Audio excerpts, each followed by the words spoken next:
say, let's step up and do all that we can, all that needs to be done, so that we don't have any more mass shootings. Or maybe everything is imperfect, and so we reduce mass shootings. It's not about gun control, but it is about gun violence. And there are, as we've seen in the news lately, we're revisiting, there's so many different things to do to help reduce gun violence. And I think what keeps so many people who could talk about some common ground issues and make some changes to, as my sign says, let's end or reduce these mass shootings. We could talk about health care. What do schools need? What do families need in order to raise up their children in more healthy ways? For me, individually, it is important that we also look at the actual weapons that are most frequently used and the access to those weapons. So I think there is, as many people will talk about, common sense gun laws that we could have. But if somebody doesn't want to approach that issue at all, they can still do something to help end mass shootings in America. I mean, who doesn't care about mental health? Who doesn't care about family dynamics? Who doesn't care about the quality of education and the safety of school buildings?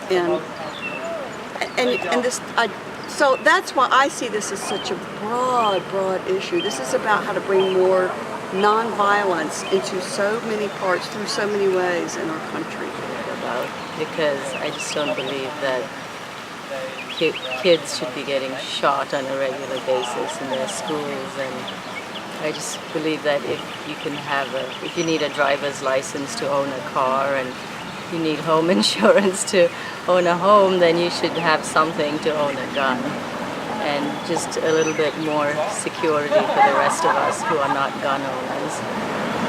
There are lots of people like that who believe that the Second Amendment is sacred for them, but I believe that life is also sacred, and that their Second Amendment shouldn't trump our right to live. We haven't really done very much about gun violence here because we know that it's not a very popular topic, and they stood out here for gun violence once and it didn't go very well, what I heard. But I think that we should still stand up for it. Yes, this week is the Dreamers. The deadline expired. The courts are saying that that it wasn't legal what he did. So right now, people who are Dreamers can go back and, or it's my understanding that they can go back and they can try to get their authorization updated. Okay. So I don't know how many people will do that, but we'll see. My sign about family separation is really in response to the waves of would-be immigrants or asylum seekers that are coming to our border from Central America currently. What's been happening is that even though this is not illegal immigration, people are allowed to come and make a claim for asylum. But under the Trump administration Border Patrol, these claims are being disregarded. Parents are being placed in detention, and their children, as young as 1 year old, are being separated from them and placed in separate detention in the Department of Refugee Resettlement, I believe. But it's a different department, so they're under different jurisdiction. They're separated from their parents. The trauma that this does to children is almost immeasurable. And I fear also that this is a step toward internment camps instead of a compassionate immigration policy. I love the image of the Statue of Liberty crying, because this isn't who we are. To me, our country is founded on a premise of You can come here and make of the gift of freedom what you will. And people have, for generations, come here. And the wave of immigrants that's coming now is asking for asylum because of terrible conditions of violence in Guatemala, Honduras,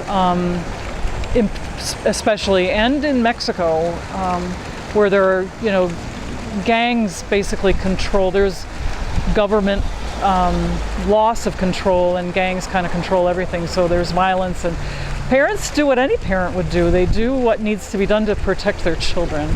And to arrive at our borders and be separated from your children seems like the worst kind of betrayal of who we are as a nation. Think about what it is that we're doing, and if that's who we are, if that's who you want to be going forward. So yeah, we're here today at another Wake Up Wednesday for Sylva Indivisible. We like to get lots of positive feedback. The focus this week is on immigration. We've had focuses on this before. It's been about DACA. It's been about, this one definitely is about the separating families, getting families back together. Supreme Court also just came down with the Muslim ban approval, which is super disappointing. So yeah, but we are out here just to let people know that we support progressive issues. We are here to be loud and say things. We try to give information out to people on ways to contact their senator, their representative, whether it's state or federal, and just kind of raise awareness about the issues. So I mean, immigration is so fraught. It's been a long time to be able to actually come up with any sort of plan. I feel like it's a pretty simple solution right now to a manufactured crisis. So it's getting children back with their families. It's kind of decriminalizing immigration also, and getting people to understand actually what asylum seeking is, and yeah, that it's not illegal to seek asylum, that you were lucky enough to be born into this country. It is not much really that you probably did yourself. So to be willing to share the resources that our country has. I don't believe that it's zero sum. I believe it's a big pie that can get bigger with more and more people coming here. So I really, yeah, and then the diversity is something that's going to be helpful.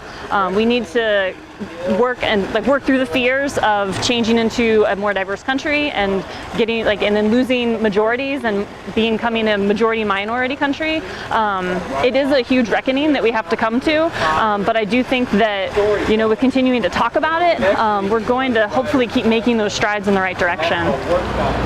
So basically my sign is driven by all the things that are happening right now, with the history we had of internment camps in the past, and how Hitler took over everything, how so much of what's happening right now is things that have happened in the past, and we haven't learned from those. We just keep repeating the same horrible things over and over.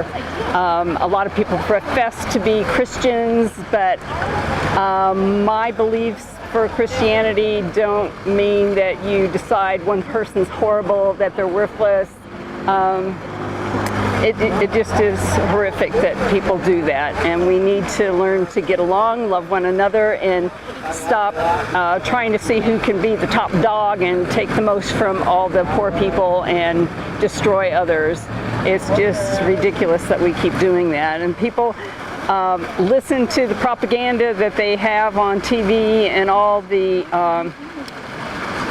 brainwashing techniques that they use, trying to get people to believe things that are not true, even though a lot of the research shows things differently. People are not interested enough to investigate those things and make a decision on their own. They just believe whatever they hear, and so I want people to wake up.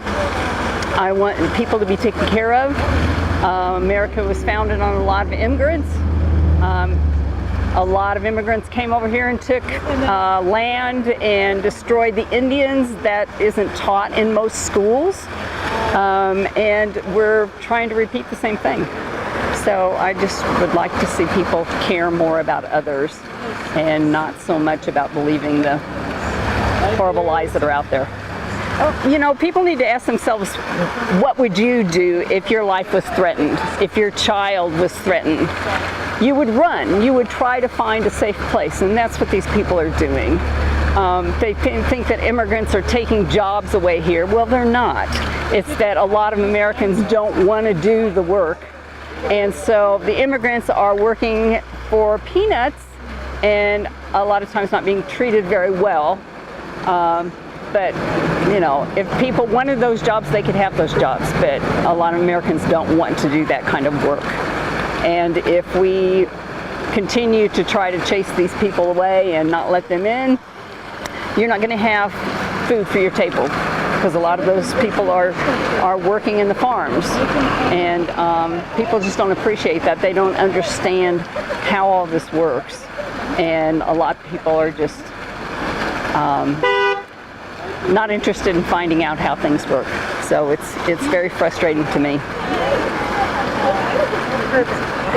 I don't know how much accurate news is getting through to those who watch mainly or only Fox News. So this was something that happened that seemed to me to be really unexplainable. President Trump, who campaigned on America First, said that too many jobs had been lost by the ZTE company in China, and that he was going to make it a priority to restore those jobs.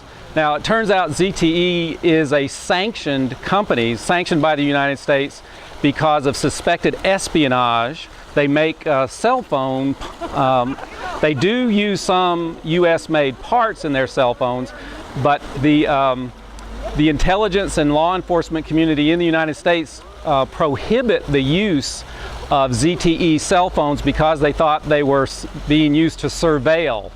And so they are a sanctioned company, therefore. So even if they weren't a sanctioned company, it would be odd that the president said that he was going to make it a priority to restore those jobs in China. And there just didn't seem to be much support for this from anybody else, so it just was very suspicious.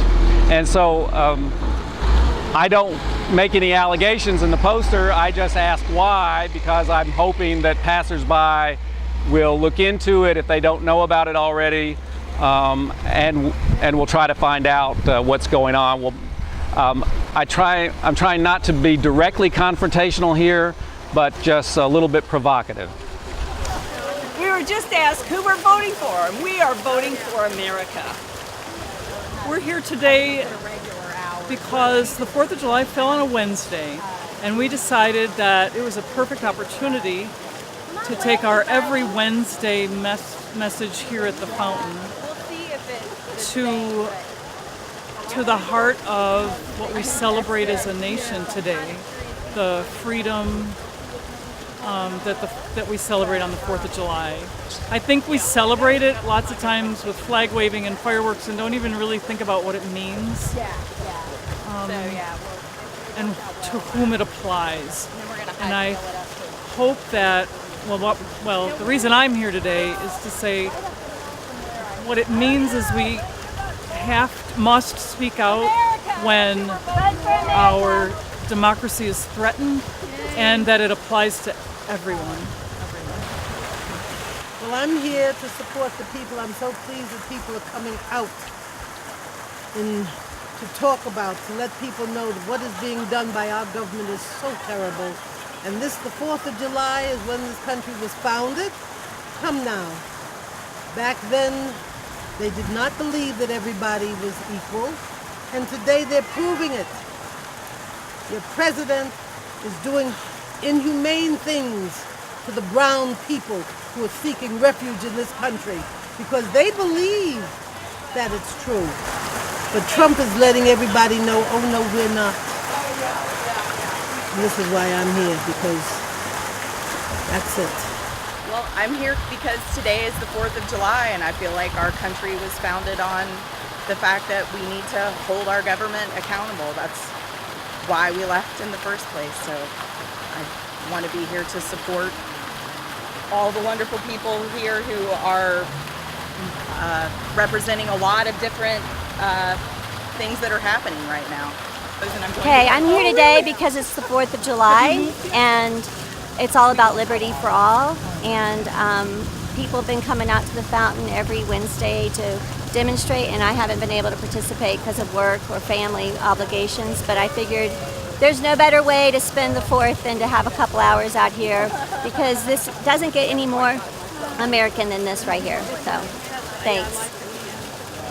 All right, so we are here today to celebrate our independence, but we're also here today to let people know that we have a lot of rights taken away from us, that our country is becoming much more mean-spirited, and that in this celebration of July the 4th that we shouldn't forget the babies, the babies who have been separated from their mothers, our voting rights that have been taken away from us, and our environment that's being depleted with people like Pruitt, who is more of a anti-environmentalist than environmentalist. And so we are here to let people know that they can also register to vote. We really need to turn out the vote this fall. We have 6 referendums on our ballot in North Carolina, and we need to say no to all of them.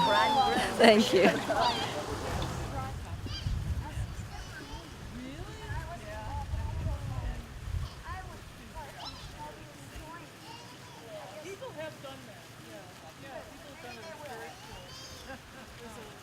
A woman whose husband is an anesthesiologist who works here 2 weeks out of the month, and then the rest of the time